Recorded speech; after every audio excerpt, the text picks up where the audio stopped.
All night long, in the inky darkness caused by the disabled powerhouse, a band of hoodlums and underworld characters ravaged the city, bombing buildings, setting fires and robbing banks and jewelry stores. The police and fire departments did heroic work trying to stem the tide of terrorism. In the morning, the aroused populace stormed the doors of City Hall, demanding protection. Where's the mayor? Why don't he do something? Yes, our homes and stores are being looted. Our factories are being dynamited. What's the police doing about it, huh? Where's the commissioner? What do we pay taxes for? Look, the doors are open. Hey, there's the mayor's secretary. Yes, well, the mayor's with him. Quiet, everybody. The mayor's going to speak. Fellow citizens, I know you have put in a terrible night. Quiet! Let the mayor talk. Many of you have lost valuables. Some of you have had your shops broken into or your factories burned by the members of this band of money-mad cutthroats. Yes, you're right. Yes, my friends, you all have suffered losses. I, too, have suffered a great loss. Last night, at about 9 o'clock, my young son was kidnapped. And so when I say to you, my fellow citizens, that I shall leave no stone unturned to apprehend these malefactors, I am sure you will believe me and be patient with me and the Commissioner of Police. Hey, Mr. Mayor, how about swearing me in as a deputy? Yes, me too. I was in the army. I can shoot. Thank you, my friend. But I got 2 grandsons. Thank you. I suppose there are some of you who would like to assist in this drive, and if there are, report to the Commissioner at Police Headquarters. He can use every fighting man he can get. Now I must get back to my office and plan a campaign that will rid this city forever of this criminal scum.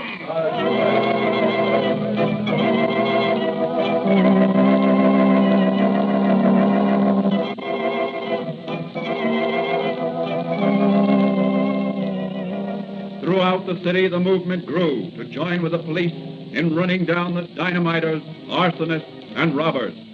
Repairs were rushed on the power plant so that by nightfall the city might again be illuminated. Meanwhile, in an iron-walled room of a secret hiding place, on an island far beyond the city's outskirts, the Blue Beetle is slowly regaining consciousness. Oh, what a head. That hammer Gimpy threw just grazed my temple. Half an inch to the right, and it had been no more Blue Beetle. Hello, mister. Hello, Sonny. What are you doing here? Well, some men brought me. Aren't you Tom Rogers, the mayor's son? That's right. And you're the Blue Beetle. Yes, Tom, I'm the Blue Beetle. Well, then I'm not scared anymore. Well, of course you're not. We'll outwit these scoundrels yet. You and me together. Gee. Tom, I want you to help me. Me help the Blue Beetle? Gee. Now, look, Tom, here's my plan. I want you to... In an adjoining room, the octopus, mastermind of this devilish scheme to systematically drain the great city of its wealth, is conferring with his henchmen. You have done very well so far.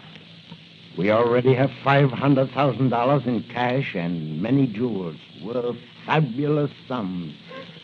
In addition, we have 2 aces in the hole. You mean the mayor's kid And the Blue Beetle. We can get a big price for the kid, but the Blue Beetle ain't worth nothing. You forget, Gimpy.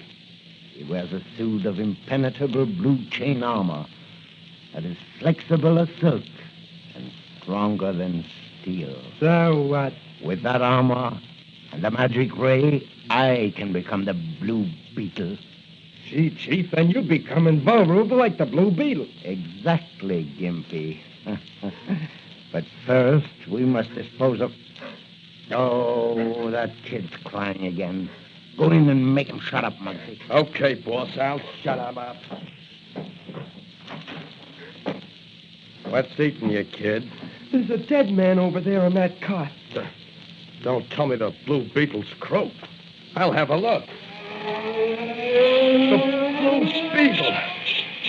Wait, he ain't dead. No. The Blue Beetle is more alive than ever. Oh, the kid double-crossed me. Why, I'll... No, you won't. You white-livered skunk, because I'm going to... Yellow Blue Beetle. Give it to him good. The Blue Beetle just knocked out, Mud. Oh, yeah? Come on, we'll finish him off this time. All right, Slit Eye, come and get me. I'll get you all right with this, you... How do you like those potatoes, Slit Eye? You're next, Gimpy. You've got no hammer to throw this time. Knock him good, Blue Beetle. Boy, right on the button. Now for the octopus. Look out, Blue Beetle. Behind you. Stand where you are, Blue Beetle. Thought you had me, didn't you? Well, you'll never get out of here alive. This electric ray gun will burn you to a crisp in that steel armor. Stop that, mister. You can't do that to the Blue Beetle. Shut up, kid, or I'll blast you, too. Say your prayers, Blue Beetle, because I'm no, you're not. That was good work, Tom. You were just in time with that chair leg.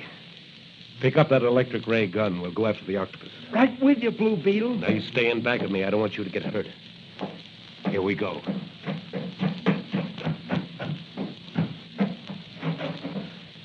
He's disappeared.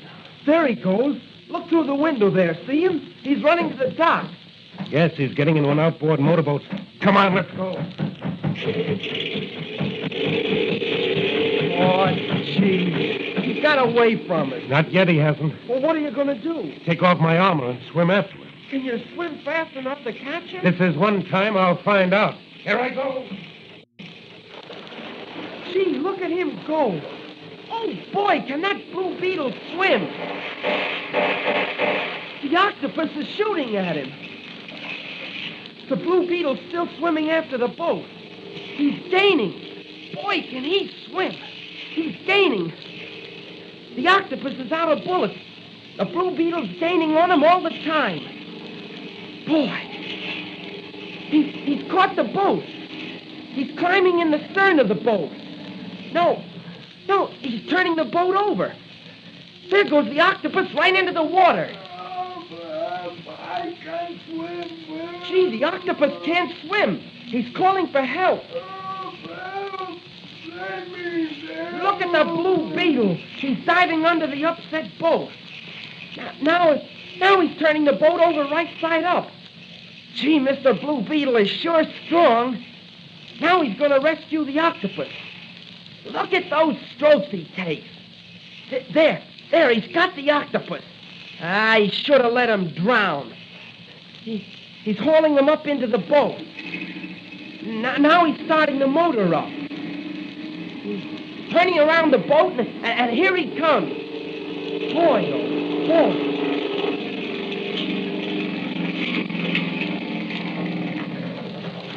Gee, Blue Beetle, that was swell. See, what about the octopus? Is he... No, he's not dead. He's just suffering from immersion. But suppose you tie him up while I get dressed. He's harmless now. I've got his gun. He certainly was yellow, wasn't he? When he ran out of bullets and you ducked him. All gangsters are yellow and they haven't got a gun. He's no exception. Well, what are you going to do now? Going to put on my blue armor, take you back to the city limits in that boat and phone the police. But what about the gangsters in the house there? They can't get off the island. We've got the only boat and it's too far to swim to the mainland. Mr. Blue Beetle, you've done an awful lot for me, saving me from those kidnappers and everything. Oh, that's nothing, Tom. Well, my father will pay you a big reward. The Blue Beetle seeks no reward, Tom. What he does for humanity. Say, would you do me one more favor? Certainly, if I can. What is it? Would you give me that Blue Beetle off your helmet? Here you are, Tom. A souvenir to remember the Blue Beetle by. Gee, Blue Beetle, you're swell.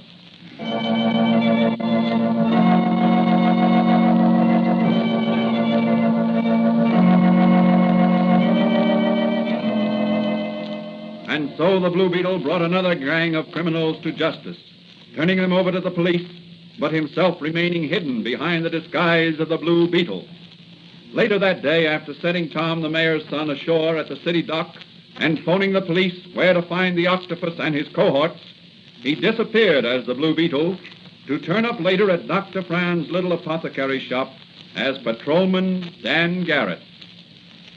You say, Dan, the octopus was about to shoot you with this electric ray gun you brought back with you? Yes. He threatened to burn me to a crisp in my metal armor. Oh, what a fiendish idea. But very ingenious.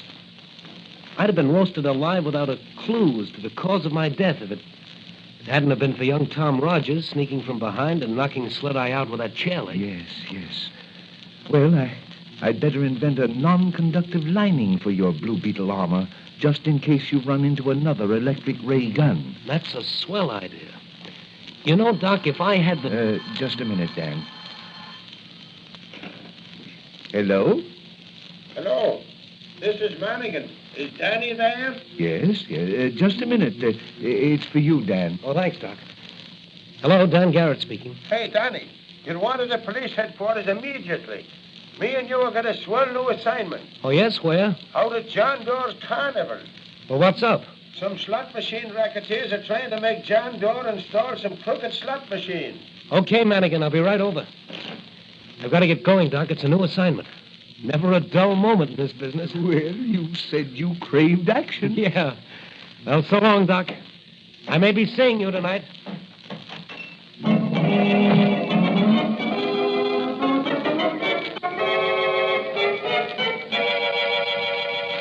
What will develop from Patrolman Dan Garrett's next assignment? Will the Blue Beetle be called into action against the crooked slot machine racketeers? Can the Blue Beetle protect amusement seekers against dishonest exploitation? These questions will be answered in the next episode of The Blue Beetle.